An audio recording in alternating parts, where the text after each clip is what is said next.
ადამიანის ფიზიოლოგიას შეუძლია რომ ეშმაკს დაუპირისპირდეს?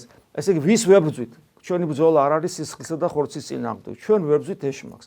ეშმაკი ჩვენ საპირისპიროდ დგას, როგორც ბდღვინავი ლომი. გესმით, როგორც წმინდა წერილი გვასწავლის, პეტრე მოციქული, როგორც ბდღვინავი ლომი. ჩვენს პირდაპირ დგას. ის არასოდეს არ იღლება.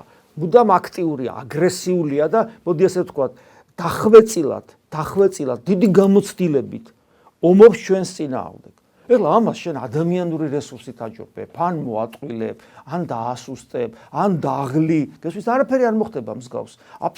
აბსოლუტურად უნარო ხო, როგორ რატო ადრეს ლომს?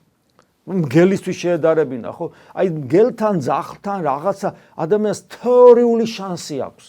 რომ ცოტა ძლიერი თუ არის ადამიანი და რაღაცა შეიძლება გადაურჩეს. ლომთან შესაძლებლობა არ არის გადარჩენის. ნულოვანი შესაძლებლობა. იმიტომ ადრის ლომს, აგრესიულ ლომს, რომ შესაძლებლობა ნულოვანია ეშმაკთან ბრძოლაში, რომ ჩვენ გავიმარჯვოთ. ამიტომ ღვიძარება, კიდევ ვიმეორებ, ეს არ არის უბრალოდ ფიზიოლოგიური ღვიძარება, არამედ ეს არის ქრისტესთან ერთად მყოფობა. ვინ არის ვისაც არასოდეს ძინავს, ხო?